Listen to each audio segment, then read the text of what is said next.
নাজিল ঠিক হয়েছে। ঠিক এমন সময় সেখানে দেখা যায় কাবা ঘরের সামনে নতুন নতুন মূর্তি সাজানোর জন্য ভিন দেশ থেকে একটি কাফেলা বিভিন্ন রকম মূর্তি নিয়ে মক্কায় আসে। আবু সুফিয়ান এবং উমাইয়া ইবনে খালফ তখন তাদেরকে দেখে অনেক খুশি হয়। তার কিছুক্ষণ পর আবু লাহাব ঘরের ভিতরে মূর্তিগুলো সাজাতে থাকে। সেই সময় তার স্ত্রী বলে, তুমি মোহাম্মদকে কেন আটকাচ্ছ না?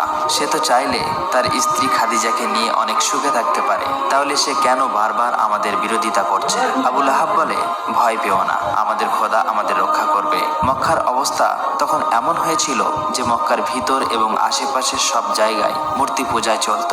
সকলেই তখন চারিদিকে আল্লাহর সাথে শিরিকে লিপ্ত হয়ে যায়। এদিকে মুহাম্মদ সাল্লাল্লাহু আলাইহি ওয়াসাল্লামের উপর হেরা গুহায় ওহী নাজিল হতে থাকে। 3 দিন পর রাসূল সাল্লাল্লাহু আলাইহি ওয়াসাল্লাম প্রচন্ড জ্বর গায়ে বাড়ি ফিরলে তার সাহাবীরা এবং চাচা আবু তালেব তার জন্য দুশ্চিন্তা করতে থাকে। আবু সুফিয়ান, উমাইয়া এবং মক্কার নেতারা একদিন আবু তালেবের বাসায় গিয়ে তাকে হুমকি দিয়ে বলে, মুহাম্মদ সাল্লাল্লাহু আলাইহি ওয়াসাল্লাম যেন ভালো হয়ে যায়, তার এই সকল কাজ যেন খুব তাড়াতাড়ি বন্ধ করে দেয়। প্রয়োজন হলে তারা মুহাম্মদ সাল্লাল্লাহু আলাইহি ওয়াসাল্লামকে মক্কার নেতা বানাবো এবং তাকে অনেক ধন সম্পত্তি দান করব। কিন্তু রাসূল সাল্লাল্লাহু আলাইহি ওয়াসাল্লাম তখন তাদের সকল কথা প্রত্যাখ্যান করে দেয়। এদিকে উতবা ইবনে রাবিয়ার ছেলে হুযাইফাকে ইসলাম ধর্ম গ্রহণ করার জন্য শাসন করতে থাকে। পরে ইবনে হুযাইফার বোন, যে কিনা আবু সুফিয়ানের স্ত্রী, এবং তার ভাই ওয়ালিদ ও তার বিরোধিতা করতে থাকে। হযরত হুযাইফা তখন ঘর থেকে বার হয়ে চলে যায়। ওদিকে মক্কার শাসকদের ভয়ে নবীজির সাহাবীরা লুকিয়ে লুকিয়ে সারা রাত ইসলাম ধর্ম গ্রহণ করতে থাকে। একদিন তারা আল্লাহর ইবাদত করতে করতে সকাল হয়ে গেলে যে যার বাসায় লুকিয়ে লুকিয়ে চলে যায়।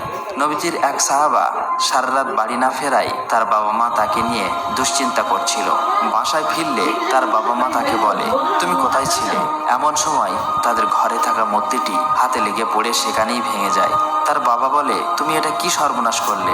এতদিন যে খোদা আমাদের রক্ষা করত, তুমি তাকে ভেঙে ফেললে। তখন ওই সাহাবী বলে, যে খোদা নিজে নিজেকে রক্ষা করতে পারে না, সে আমাদের কিভাবে রক্ষা করবে? তার বাবা মা তখন বলে, তুমি মুহাম্মাদের সাথে মিশে নিজের বিপদ নিজেই ডেকে আনছো। তখন সাহাবী বলে, মোটেও না। সে তখন রাসূল সাল্লাল্লাহু আলাইহি ওয়াসাল্লামের বাণীগুলো শোনাতে থাকে।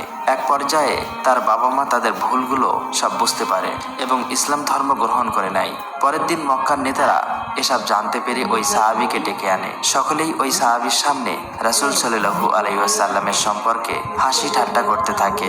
উমাইয়া তখন তার গোলাম বেলালকে বলে, বেলাল, তুমি ওকে ততক্ষণ মারতে থাকবে যতক্ষণ ও নিজের ভুল বুঝতে না পারে। কিন্তু হযরত বেলাল জানতেন রাসূল সাল্লাল্লাহু আলাইহি ওয়াসাল্লামের সকল বাণীগুলি ছিল সত্যবাণী।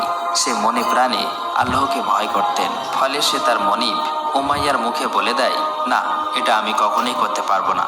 উমাইয়া তখন হযরত বেলালকে মরুভূমিতে নিয়ে অমানবিক অত্যাচার করতে থাকে।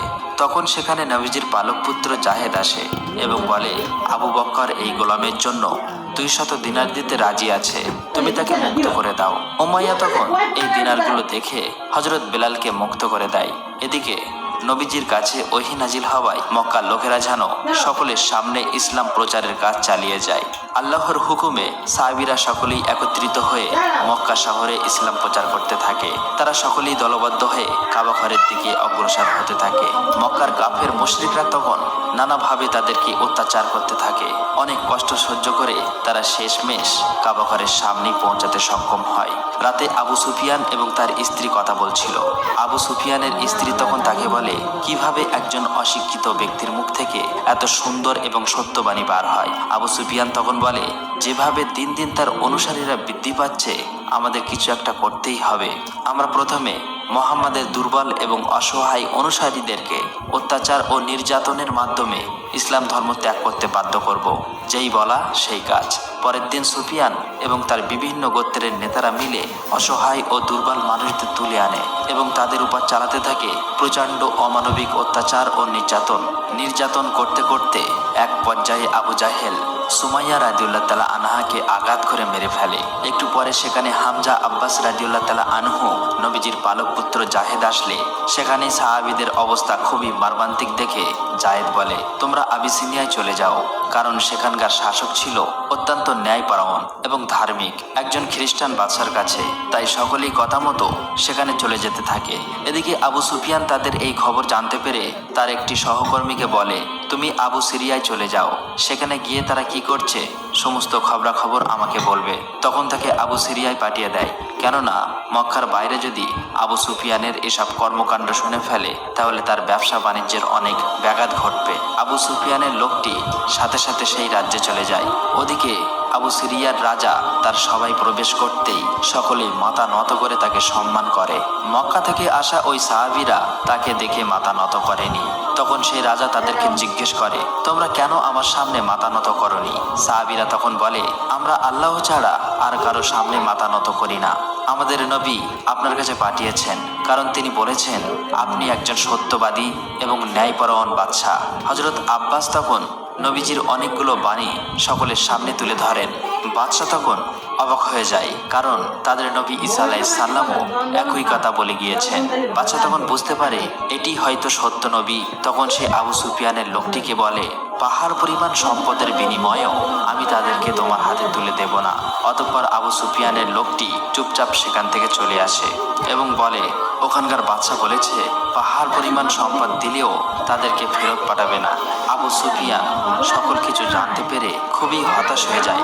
আবু সুফিয়ান তখন বলে, মক্কা থেকে হযরত মুহাম্মদ সাল্লাল্লাহু আলাইহি ওয়াসাল্লামের সকল অনুসারীকে বের করে দাও, তাদের উপর অমানবিক অত্যাচার চালাও, যাতে তারা ইসলাম ধর্ম ত্যাগ করতে বাধ্য হয়।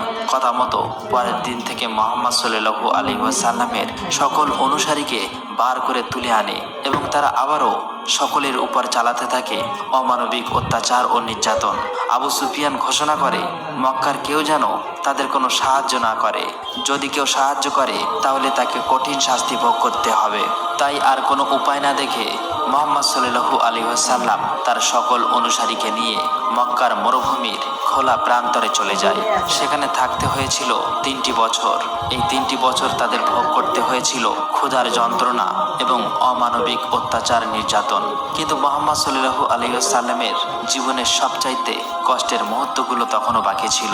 তখন তার প্রিয় স্ত্রী খাদিজা এবং অভিভাবক আবু তালেব মারা যায়।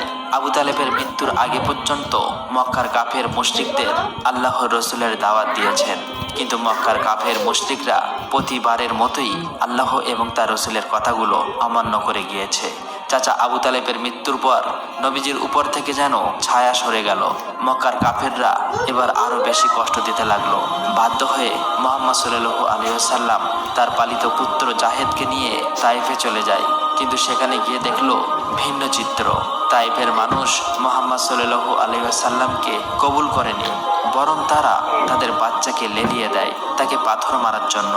বাচ্চারা তখন মুহাম্মদ সাল্লাল্লাহু আলাইহি ওয়াসাল্লামকে পাথর মারতে মারতে সেখান থেকে সরিয়ে দেয়। মুহাম্মদ সাল্লাল্লাহু আলাইহি ওয়াসাল্লাম এই ব্যবহারে এত বেশি কষ্ট পেয়েছিল যে ওই দিন তার জীবনের সবচেয়ে বেশি কষ্টের দিন বলে আখ্যায়িত হয়েছিল। দুঃখ ও ভারাক্রান্ত মন নিয়ে নবীজি কাঁদতে কাঁদতে রক্তাক্ত অবস্থায় তায়েফ ত্যাগ করে। নবীজি তখন তার সকল আশা ছেড়ে দিয়েছিল। এমন সময় আল্লাহ তাআলার হুকুমে অদ্ভুতভাবে মদিনা থেকে একটি কাফেলা আসে। তারা এসে নবীজিকে মদিনায় যাওয়ার জন্য আমন্ত্রণ জানায়। এটা শুনে নবীজি অনেক খুশি হয়েছিল। নবীজি তখন তার সাহাবীদের কথা চিন্তা করে নিজেই মক্কায় থেকে যায়, যা করে তার সাহাবীরা কোনো বাধা বিপত্তি ছাড়া মদিনায় পৌঁছাতে পারে। দিন দিন এভাবেই মুহাম্মদ সাল্লাল্লাহু আলাইহি ওয়াসাল্লামের জনপ্রিয়তা এবং ইসলাম প্রসার দেখে আবু সুফিয়ান এবং তার লোকেরা নবীজির উপর আরো বেশি হিংসা করতে থাকে। তারা বলে, এবার নবীজিকে হত্যা করব। যেই ভাবা সেই কাজ। তারা অনেক লোক পাঠিয়ে দেয় নবীজিকে মারার জন্য। সেখানে গিয়ে দেখে নবীজির বদলে হযরত আলী রাদিয়াল্লাহু তাআলা আনহু শুয়ে আছে। আবু সুফিয়ান এই ব্যাপারটি জানতে পারলে তখন সে মক্কায় ঘোষণা করে দেয়, যে ব্যক্তি মুহাম্মদ সাল্লাল্লাহু আলাইহি ওয়াসাল্লামকে জীবিত অথবা মৃত অবস্থায় ধরে আনতে পারবে তাকে 100 উট পুরস্কার দেওয়া হবে। মক্কার লোকেরা তখন পাগলের মতো বেরিয়ে যায় নবীজিকে খোঁজার জন্য। খুঁজতে খুঁজতে তারা একটি গুহা দেখতে পায়, কিন্তু তারা গুহার মুখে গিয়ে দেখতে পায় একটি মাকড়সার জাল বাসা বেঁধে আছে, যা দেখে বুঝতে পারে এই গুহায় অনেক দিন ধরে কেউ প্রবেশ করেনি। আসলে তাদের ধারণাটি ভুল ছিল। গুহাটির ভিতরেই আমাদের প্রিয় নবী হযরত মুহাম্মদ সাল্লাল্লাহু আলাইহি ওয়াসাল্লাম এবং তার সাহাবীরা ছিল। আল্লাহর হুকুমে মাকড়সার জাল বাঁধার কারণে কাফেররা বিভ্রান্ত হয়ে চলে যায়। ফলে আমাদের প্রিয় নবী হযরত মুহাম্মদ সাল্লাল্লাহু আলাইহি ওয়াসাল্লাম এবং তার সাহাবীরা সেবারের মতো বেঁচে যায়। এদিকে মক্কার লোকেরা অপেক্ষা করতে থাকে কখন মুহাম্মদ সাল্লাল্লাহু আলাইহি ওয়াসাল্লাম তাদের কাছে এসে পৌঁছাবে। অপেক্ষা করতে করতে একসময় মদিনার মরুভূমিতে দেখা যায় মুহাম্মদ সাল্লাল্লাহু আলাইহি ওয়াসাল্লাম তাদের দিকে ফিরে আসছে, যা দেখে তারা খুবই আনন্দিত হয়ে যায়। তারা সকলেই মুহাম্মদ সাল্লাল্লাহু আলাইহি ওয়াসাল্লামকে অতি যত্ন আদরের সাথে গ্রহণ করে নেয়। এরপর আল্লাহ তাআলার হুকুমে একটি উটের মাধ্যমে একটি জায়গা নির্বাচন করে সেখানে একটি মসজিদ নির্মাণ করা হয়। মদিনার সকল ধনী গরিব একসাথে ওই মসজিদের কাজ সম্পন্ন করে। এরপর হযরত হামজা বলে, মসজিদে কি যেন একটা কমতি রয়েছে। তখন এক সাহাবী বলে, সকলকে আল্লাহর কথা স্মরণ করে দেওয়ার জন্য আমাদের একটি ঘন্টা রাখার প্রয়োজন। হযরত হামজা তখন বলে, না, ঘন্টা তো খ্রিস্টানরা ব্যবহার করে। তখন এক সাহাবী বলে, তাহলে আমরা কেন বাদ্যযন্ত্র ছাড়া নিজেরাই মানুষকে আল্লাহর পথে ডাকছি না? হযরত মুহাম্মদ সাল্লাল্লাহু আলাইহি ওয়াসাল্লাম তখন বেলালের দিকে আঙুল দিয়ে ইশারা করে বলে, হে বেলাল, তুমি আজান দাও। হযরত মুহাম্মদ সাল্লাল্লাহু আলাইহি ওয়াসাল্লামের আদেশে বেলাল প্রথমবারের মতো মদিনায় আজান দেয়। অন্যদিকে মক্কা তো ছিল এখন পুরোপুরি ফাঁকা। সেখানে হযরত মুহাম্মদ সাল্লাল্লাহু আলাইহি ওয়াসাল্লামের অনুসারীরা বা তার গোত্রের কেউ ছিল না। আবু সুফিয়ান এই সুযোগে মক্কা ছেড়ে চলে যাওয়ার সকল মানুষের ঘরবাড়ি, দোকানপাট এবং তাদের সকল পণ্য সামগ্রী দখল করে নেয়। আবু সুফিয়ানের লোক তখন মদিনায় সাহাবীদের উস্কে দেওয়ার জন্য খবর নিয়ে আসে যে মক্কায় তোমাদের সকল সম্পদ লুট হয়ে গিয়েছে, তোমাদের তো এখন যুদ্ধ করা উচিত। হযরত হামজা বলে, মুহাম্মদ সাল্লাল্লাহু আলাইহি ওয়াসাল্লাম এখন শান্তি চাচ্ছেন, তাই আমরা এখন যুদ্ধ করতে পারবো না। হযরত হামজা রাদিয়াল্লাহু তাআলা আনহু হযরত মুহাম্মদ সাল্লাল্লাহু আলাইহি ওয়াসাল্লামের কাছে গিয়ে বলল, ইয়া রাসূলুল্লাহ, আমাকে যুদ্ধের অনুমতি দিন। যুদ্ধের অনুমতি চাইলে নবীজি তখন আল্লাহর হুকুম না থাকায় তাদেরকে মানা করে দেয়। মুহাম্মদ সাল্লাল্লাহু আলাইহি ওয়াসাল্লাম তখন আল্লাহর কাছে দোয়া করলো। কিছুদিনের মধ্যেই আল্লাহ তাআলা তাদেরকে যুদ্ধ করার অনুমতি দেয়। নবীজি তখন সকলকে যুদ্ধের ব্যাপারটি ঘোষণা করে দেয়। সকলেই তাই প্রস্তুত হয়ে রওনা দেয় বদরের প্রান্তে। সেখানে গিয়ে তারা কয়েকটি কূপের কাছাকাছি তাদের তাঁবু খাটায়। এদিকে উতবা খবর নিয়ে আসে মুহাম্মদ সাল্লাল্লাহু আলাইহি ওয়াসাল্লাম তার কাফেলা নিয়ে যুদ্ধের উদ্দেশ্যে মক্কার দিকে রওনা দিয়েছে। এবার মক্কা থেকে সকল কাফেররা যুদ্ধের জন্য বদরের দিকে রওনা হলেন। আবু সুফিয়ান তাদের সাথে না গিয়ে সে মক্কা থেকে লুট করা সম্পদ নিয়ে বাণিজ্য করতে বেরিয়ে পড়ে অন্য দেশের দিকে। কাফেররা যুদ্ধের জন্য আবু সুফিয়ানের কাছে সাহায্য চাইলেও সে তার মালগুলো নষ্ট হবার ভয়ে যুদ্ধে যেতে অস্বীকৃত জানায়। এদিকে যুদ্ধের দিন ঘনিয়ে আসলে সকলেই বদরের প্রান্তে একত্রিত হয়। মুহাম্মদ সাল্লাল্লাহু আলাইহি ওয়াসাল্লামের কাফেলাটি বদরের প্রান্তের বেশ কয়েকটি কূপের কাছাকাছি তাদের ঘাঁটি বাঁধে। সেখানে দাঁড়িয়ে সকলকে বলে, তোমরা সকলেই ইচ্ছে মতো পানি পান করে নাও। পানি পান করা হয়ে গেলে প্রতিটি কূপের মুখ পাথর দিয়ে ঢেকে দাও। সবাই ইচ্ছে মতো পানি পান করে প্রতিটি কূপের মুখগুলো পাথর দিয়ে ঢেকে দেয়, যাতে করে কাফেররা এসে সেখানে পানি পান করতে না পারে এবং এর ফলে তারা শারীরিকভাবে দুর্বল হয়ে পড়বে। মুহাম্মদ সাল্লাল্লাহু আলাইহি ওয়াসাল্লাম যেমনটি ভেবেছিল ঠিক তেমনটি হয়েছে। কাফেররা অনেক দূর থেকে আসার কারণেই পিপাসায় তারা কাতর হয়ে পড়েছিল, যার কারণে সংখ্যায় বেশি হলেও যুদ্ধের জন্য তারা শারীরিকভাবে ছিল দুর্বল। যাই হোক, এক পর্যায়ে যুদ্ধ শুরু হলে সেখানে কাফেরদের সাথে মুসলমানদের অনেক রক্তপ্রাপ্ত একটি যুদ্ধ হয়। কিন্তু ভালো সংবাদ এটি ছিল যে সে যুদ্ধে আবু সুফিয়ান বাদে মক্কার বড় বড় প্রায় সকল নেতারাই মারা গিয়েছিল। এভাবেই মাত্র 313 জন সাহাবী নিয়ে মক্কায় হযরত মুহাম্মদ সাল্লাল্লাহু আলাইহি ওয়াসাল্লাম বদরের যুদ্ধে জয়ী হয়। বদরের যুদ্ধে জয়ের ফলে মুসলমানদের ক্ষমতা পূর্বের তুলনায় অনেক বৃদ্ধি পায়। এদিকে আবু সুফিয়ান তার বাণিজ্য শেষ করে মক্কায় ফিরে আসলে সকল ঘটনা শুনে মুহাম্মদ সাল্লাল্লাহু আলাইহি ওয়াসাল্লামের বিরুদ্ধে আরো বেশি রেগে যায়। তার স্ত্রী হিন্দ ইবনে উতবার বাবাও ভাই সেই বদরের যুদ্ধে হামজার হাতে নিহত হয়েছিল, যার কারণে সে তার ভাই ও বাবার প্রতিশোধের আগুনে ক্ষুব্ধ হয়ে ওঠে। আবু সুফিয়ানের সবাই একজন বর্ষা নিক্ষেপকারী ছিল, যার নিশানা ছিল অতি নিখুঁত এবং সূক্ষ্ম। আবু সুফিয়ানের স্ত্রী তখন সেই বিক্ষোভকারীর কাছে গিয়ে বলে, তুমি যদি হযরত হামজাকে মারতে পারো তাহলে আমি তোমাকে অনেক স্বর্ণ মুদ্রা দেব এবং তোমাকে আজাদ করে দিব।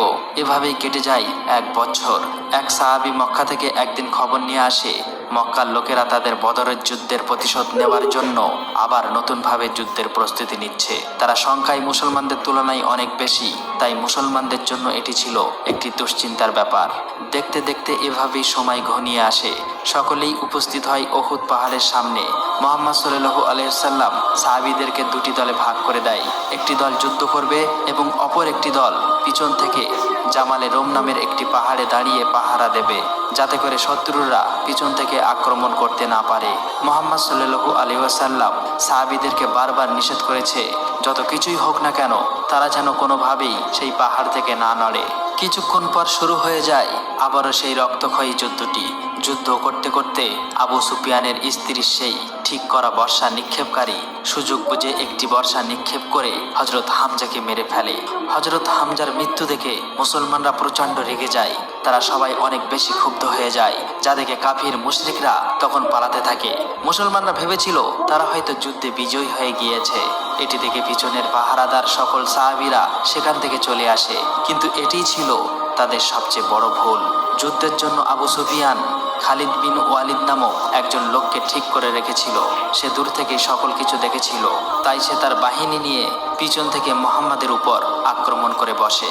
হঠাৎ করে পেছন থেকে আক্রমণ হওয়ার ফলে মুসলমানরা একের পর এক মারা যেতে থাকে। পরিস্থিতি খারাপ দেখে তখন সকল মুসলমানরা সেখান থেকে পালিয়ে যায়। মুহাম্মদ সাল্লাল্লাহু আলাইহি ওয়াসাল্লামের কঠোর আদেশ অমান্য করার কারণেই এভাবেই বিজয়ী হতে হতে উহুদের যুদ্ধে হেরে যায়। যুদ্ধ শেষ হলে আবু সুফিয়ানের স্ত্রী হযরত হামজার লাশটি খুঁজে বের করে এবং তার বুক চিরে কলিজাটি চিবিয়ে খেতে থাকে। এভাবেই কেটে যায় দীর্ঘদিন। মুহাম্মদ সাল্লাল্লাহু আলাইহি ওয়াসাল্লাম তার সাহাবীদের নিয়ে বিশাল একটি কাফেলা নিয়ে বের হয় ইসলাম প্রচারের উদ্দেশ্যে। মাঝপথে গিয়ে তারা সবাই বিশ্রাম নেওয়ার জন্য এক জায়গায় বসে পড়ে। হঠাৎ সেখানে খালিদ বিন ওয়ালিদ তার সৈন্য বাহিনী নিয়ে চলে আসে আক্রমণ করার জন্য, কিন্তু মুসলমানদের ব্যবহারে তাকে মুগ্ধ করে ফেলেছিল। তাই খালিদ বিন ওয়ালিদ আর কিছু না বলে সেখান থেকে চলে যায়। এদিকে মুহাম্মদ সাল্লাল্লাহু আলাইহি ওয়াসাল্লাম মক্কার কাফেরদের সাথে একটি চুক্তি করে, যেখানে 10 বছর কেউ কারো উপর আঘাত করতে পারবে না। কাফেরদের সাথে এই চুক্তিতে মুসলমানরা রাজি হয়ে যায়। এটি ছিল মুসলমানদের জন্য একটি অন্যতম সুযোগ। এই 10 বছর শেষ হওয়ার আগেই মুসলমানরা ইসলামের ব্যাপক প্রসার ঘটানোর প্ল্যান করে। মুহাম্মদ সাল্লাল্লাহু আলাইহি ওয়াসাল্লাম তখন তার সাহাবীদেরকে পৃথিবীর বিভিন্ন দেশে দাওয়াতের জন্য পাঠিয়ে দেয়। এভাবেই আস্তে আস্তে মুসলমানদের সংখ্যা দিন দিন বাড়তে থাকে। বিভিন্ন কাফির মুশরিকরা ইসলাম ধর্ম কবুল করতে থাকে। এমনকি আবু সুফিয়ানের দলের সেই লোক খালিদ বিন ওয়ালিদ, যে কিনা নবীজিকে উহুদের যুদ্ধে হারিয়েছিল, সেও নিজে ইসলাম ধর্ম গ্রহণ করে নেয়। হঠাৎ একদিন কিছু কাফের মুশরিক এসে মুসলমানদের কাফেলা আক্রমণ করে বসে, যার ফলে সেখানে অনেক সাহাবী শহীদ হয়ে যায়। সকলেই বুঝে ফেলে দিয়েছিল আবু সুফিয়ানের চালাকি। আবু সুফিয়ান তার শর্ত ভঙ্গ করে চুক্তি নষ্ট করে ফেলেছিল। খবর পেয়ে পরের দিন আবু সুফিয়ান মদিনায় আসে, কিন্তু চুক্তি ভঙ্গ হবার কারণেই মদিনায় কেউ তার সাথে কথা বলতে চাইছিল না। সবাই থেকে ঘৃণার চোখে দেখতে থাকে। এমনকি সে হযরত মুহাম্মদ সাল্লাল্লাহু আলাইহি ওয়াসাল্লামের সাথে কথা বলতে চাইলে মুহাম্মদ সাল্লাল্লাহু আলাইহি ওয়াসাল্লাম বারবার তার দিক থেকে মুখ ফিরিয়ে নিচ্ছিল। আবু সুফিয়ান তখন নিজের মতো করে বলতে থাকে, আমি সব দিক থেকে হেরে গেলাম এমন একজনের কাছে, যে কিনা একজন মেষপালক। তখন হযরত আব্বাস রাদিয়াল্লাহু তাআলা আনহু বলে, সেই সামান্য মেষপালকের ধর্ম এখন সারা বিশ্বে ছড়িয়ে পড়েছে। ততদিন ইসলাম ধর্ম গ্রহণকারী লোক সংখ্যা ছিল 10,000-এরও বেশি। এই বহুল সংখ্যক সাহাবী নিয়ে নবীজি রওনা দেয় মদিনা থেকে মক্কার উদ্দেশ্যে। আবু সুফিয়ান তখন মক্কায় ফিরে এসে তার গোত্রের লোকদের বলতে থাকে, আর কোনো উপায় নেই, মুহাম্মদ তার কথা রেখেছে। সে সত্যিই সারা বিশ্বে সকলের মন জয় করে নিয়েছে। মক্কার কাফেররা তখন বুঝতে পারে তাদের আর কোনো করার কিছুই ছিল না। মুহাম্মদ সাল্লাল্লাহু আলাইহি ওয়াসাল্লাম এবং তার সাহাবীরা মক্কার পাশেই মরুভূমিতে রাত্রি যাপন করতে থাকে। আবু সুফিয়ান এবং তার স্ত্রী হিন্দ ইবনে উতবা রাতে লুকিয়ে লুকিয়ে তাদেরকে দেখতে যায় এবং এত বড় কাফিলা দেখে তারা খুবই অবাক হয়ে যায়। আবু সুফিয়ান বুঝতে পারে ইসলামের বিজয় সুনিশ্চিত। আবু সুফিয়ান তখন সেই কাফেলার কাছে গিয়ে মুহাম্মদ সাল্লাল্লাহু আলাইহি ওয়াসাল্লামের সাথে দেখা করে এবং তার কাছে ইসলাম ধর্ম কবুল করে নেয়। পরের দিন মুহাম্মদ সাল্লাল্লাহু আলাইহি ওয়াসাল্লাম তার বিশাল কাফেলাটি নিয়ে মক্কায় চলে আসে। মুহাম্মদ সাল্লাল্লাহু আলাইহি ওয়াসাল্লাম মক্কাকে অনেক ভালোবাসতেন। মক্কায় আসার পর সকল মুসলমানরা মিলে কাবা ঘর দখল করে নেয়। মুহাম্মদ সাল্লাল্লাহু আলাইহি ওয়াসাল্লাম তখন সকলের উদ্দেশ্যে বলতে থাকেন তিনি তার সকল শত্রুকে ক্ষমা করে দিয়েছেন। আজ থেকে তোমরা সবাই মুক্ত। এদিকে মুহাম্মদ সাল্লাল্লাহু আলাইহি ওয়াসাল্লাম বুঝতে পারে তার জীবনের শেষ দিনগুলো ঘনিয়ে আসছে, তাই জীবনের শেষবারের মতো সে বিদায় হজের ভাষণ দিতে চেয়েছিলেন, যেখানে নবীজি বলেছেন, আমি হয়তো তোমাদের মাঝে আর বেশি দিন থাকবো না। তোমরা গরিবদের তাই খাওয়াও যা তোমরা খাও, তাদের তাই পড়তে দাও যা তোমরা নিজে পরিধান করো। মনে রেখো তোমাদের সকলেই একদিন মহান আল্লাহ তাআলার সামনে উপস্থিত হতে হবে এবং তোমাদের সকল কৃতকর্মের হিসাব দিতে হবে। মুহাম্মদ সাল্লাল্লাহু আলাইহি সাল্লাম তার সাহাবীদের এরকম অসংখ্য মেসেজ দিয়ে গিয়েছিল।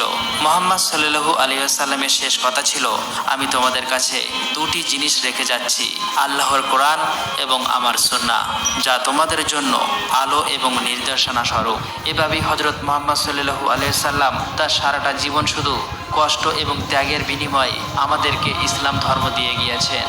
নিজের পুরোটা জীবন উনি শুধু তার উম্মতের কথাই ভেবে গিয়েছেন। প্রিয় নবী হযরত মুহাম্মদ সাল্লাল্লাহু আলাইহি সাল্লাম জীবনের শেষ মুহূর্তেও তিনি তার উম্মতের কথা ভাবতে ভাবতেই মৃত্যুবরণ করেন। তাই আমরা সকলেই চেষ্টা করব আমাদের